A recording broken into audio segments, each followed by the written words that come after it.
अभी हम सभी के बीच में आज अनुभव शेयर करने के लिए मैं आमंत्रित करती हूँ हमारे आदरणीय doctor Vijay Kumar Salvia, vice chancellor research innovation startup university register Indore Madhya Pradesh. आप बहुत ही दयालु दिल वाले हैं और आप अपने social and professional distinguished educationalist व्यक्तित्व आप उस फील्ड के हैं।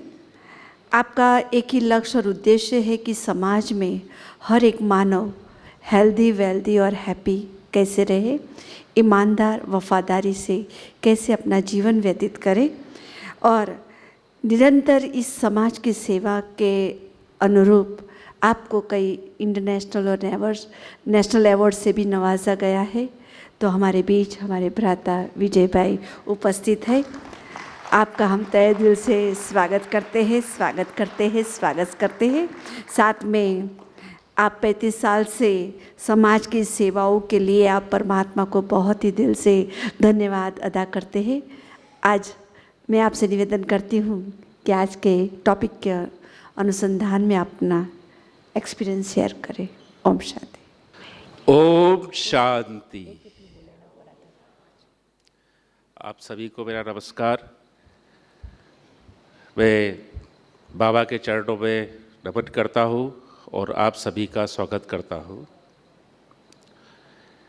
जैसा कि हम लोग आज प्रशासनिक विंग में इकट्ठे हुए हैं कि कुछ यहाँ से पॉजिटिविटी ले और हमारा जीवन सुदृढ़ हो और साथ में हम संसार में कुछ अच्छा कर सिखाएं।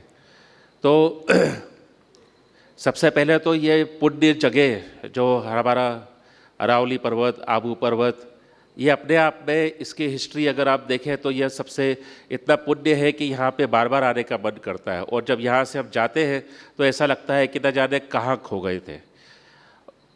जैसे कि पिछले अपने अनुभव को मैं देखता हूँ तो पिछले 30 साल से मैं जुड़ा हुआ हूँ और जब भी यहाँ से बाहर जाता हूँ तो वहाँ की जो निगेटिविटी और लोगों के साथ अपने आप को एडजस्ट करना, बहुत सारी नकारात्मकता, बहुत सारे कॉम्प्लेक्सिटीज़ है हमारे पास सामने और वहाँ पे हमारी शक्ति क्षीण हो जाती है। कई बार जो है हम सेंटर में जाते हैं तो वहाँ से फिर पॉजिटिविटी मिलती है।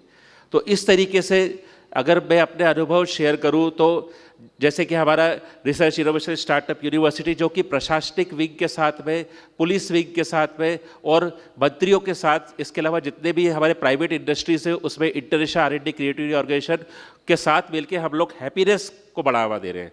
तो हैप्पीनेस क्लब इंटरनेशनल जो कि सस्टेनेबल डेवलपमेंट के लिए काम कर रहा है, SDG क्लब इंडिया इंटरनेशनल जो कि सस्टेनेबल डेवलपमेंट कर रहा है, sustainable development peace, SDG UNO sustainable development goals of UNO, उसमें पीस सबसे बड़ी बहुत इंपॉर्टेंट है और वो इनोवेशंस और सारे रिसर्च को लेते हुए किस तरीके से हमें समाज को आगे बढ़ाना है, वहाँ पे मैंने ब्रह्मा कुमारी के 30 साल के अनुभव से बहुत शक्ति प्राप्त की रही है।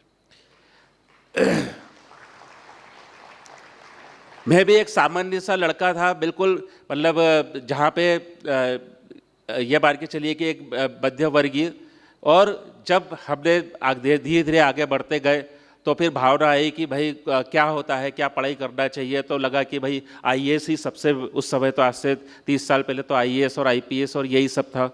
तो हमने भी सोचा कि चलो IAS IPS करेंगे, कुछ ना कुछ करेंगे। तो इंजीनियरिंग में सिलेक्शन हुआ।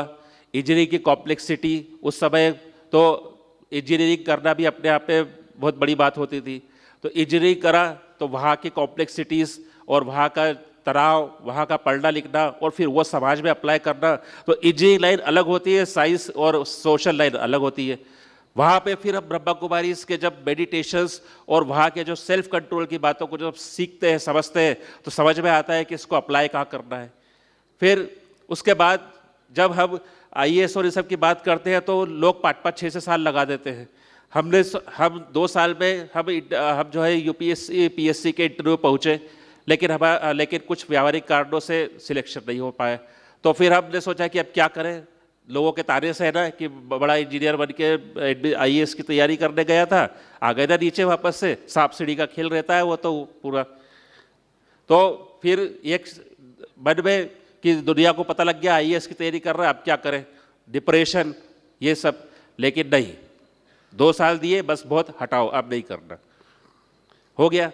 इसके बाद फिर उस लेवल पे आना, उस वापस से एक इंजीनियरिंग के लेवल पे आना, फिर हमने एग्जीक्यूटिव्स डिफरेंट कंपनीज और साथ में फिर टीचिंग लाइन को पकड़ा। टीचिंग लाइन में फिर लेक्चरर, सीनियर लेक्चरर, प्रोफेसर, फिर इसके अलावा फिर डायरेक्टर, प्रिंसिपल, और इस तरीके से हम डायरेक्टर जनरल और ये सब एडमिनिस्ट्रेटिव के साथ में काम करते रहे।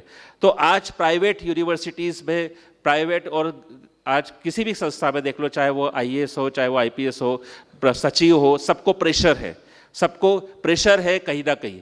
और जब टीचिंग लाइन में जब आर्मी के लोग आ जाते हैं, आजकल आर्मी के लोग ज़्यादा है उसमें, तो वो उनके साथ एडजस्ट करना, हमारे एक HOD रहे थे आर्मी से, तो वो उस समय हमको आर्मी की तरह ट्रीट करते थे।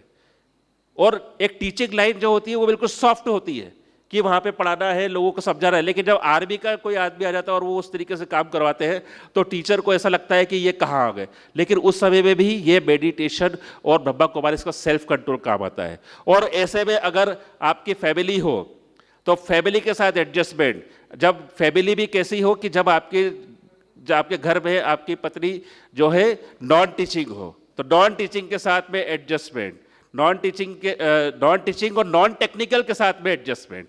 मतलब मैं टेक्निकल और मेरी वाइफ अगर नॉन टेक्निकल है तो बताओ उसमें कितना डिफरेंस है, क्योंकि वो अलग चलती है और हम अलग चलते हैं। और फिर उसमें नई टेक्नोलॉजी के साथ में हमारे सामान्य जीवन को आगे बढ़ाना। अब आर्टिफिशियल इंटेलिजेंस आ गया, IoT आ गया, ये ऐसे बड़े बड़े शब्द आ गए हैं जो कि हमारे पीस को, हमारे मेंटल पीस को खराब करने पे तुले हुए हैं। लेकिन ये इसके लिए हम जिम्मेदार हैं, वो टेक्नोलॉजी जिम्मेदार नहीं है। क्यों? क्योंकि हमारा जो है डायरेक्शन उस लेवल पे नहीं जा रहा है। ऐसे ही चाहे वो हमारे एडमिनिस्ट्रेटिव विंग हो, मिनिस्ट्री विंग हो, सबके ऊपर प्रेशर है। और सीधी सी बात आती है कि सारे के सारे अथॉरिटीज़ को नीचे की ओर सरकाना, कि ऊपर वाले ने, बड़े ऑफिसर ने नीचे को दे दिया, नीचे ने उसके नीचे को दे दिया, और इस तरीके से वो चला रहा है। और जब क्वेश्चन आता है कुछ काम करने का तो प्रेशर बढ़ जाता है कि अब करेगा कौन, क्योंकि सभी नीचे की ओर फॉरवर्ड। तो ये सारी की सारी जब चीज़ें administrative plus qualitative plus technical plus social, ये चारों का जब हमारे पर प्रेशर पड़ता है तो फिर कुछ लगता है कि सब कोई ना कोई एक चाहिए, एक शक्ति चाहिए जो हमें हेल्प करे। वो हेल्प हमें मिलती है ब्रह्मा कुमारी से, वो हेल्प हमें मिलती है मेडिटेशन से, वो हेल्प हमें मिलती है हमारे सेल्फ कंट्रोल से। क्योंकि जब हम ये सारे प्रेशर्स लेके चलते हैं तो उसके बाद फिर हमारी बॉडी लैंग्वेज, क्योंकि दिमाग में हमारे मन में रहता है कि हमारे जो लोअर जो जूनियर स्टाफ है हम उसको इंस्ट्रक्शन दे रहे हैं, लेकिन अब आजकल मोबाइल आ गया, व्हाट्सएप आ गया, SMS मैसेज आ गए। व्हाट्सएप पे देखो तो इतने सारे ग्रुप, मैं खुद 300 ग्रुप में जुड़ा हुआ हूँ, फेसबुक पे करीब 10 करोड़ लोग जुड़े हुए हैं। अब इन सबको मैनेज करना हाउ, और ऊपर से फिर पर्सनल मैसेज, वो 300 ग्रुप में से अब 1000 की लिमिट हो गई है, तो 3 लाख लोग आपके मोबाइल से जुड़े हुए हैं। उसके बाद फिर जो है वो पर्सनल मैसेज, कोई आपने कुछ मैसेज किसी ग्रुप में डाला तो फिर एक का मैसेज देखो, और फिर उसको फिर रिप्लाई भी करो। तो काम करेंगे कि रिप्लाई करेंगे कि घर को देखेंगे, क्या करेंगे? आदमी तो गया ऊपर से नीचे, सुबह 6 बजे से रात के 10 बजे के तक ही वो काम करेगा, उसके बाद तो सोना बहुत जरूरी है। तो यहाँ पे आता है self control, your social, your emotional. फिर इसमें बच्चे की पढ़ाई, पापा ये पापा वो, उधर विशेष कि अब क्या करना है, ये क्या वो क्या, आलू बनाए कि गोभी बनाए आज, ये साड़ी खरीदना है, वो मार्केट चलना है, ये सब होता है। तो वेरी कॉम्प्लेक्सिटी।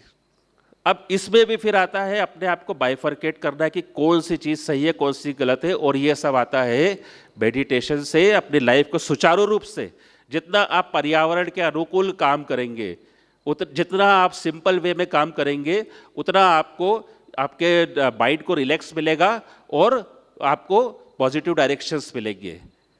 मैं अभी 15 दिन से दिल्ली में था, एटमॉस्फेयर बहुत गर्म, आप AC चला रहे हैं, गाड़ी में जा रहे हैं उसके बावजूद, लेकिन मैं जब घूम रहा था वहाँ पे तो ग्रेटर नोएडा में मुझे ACP साहब के वहाँ पे ब्रह्मा कुमारी का आश्रम दिखा, वहाँ पे उनका सेंटर दिखा।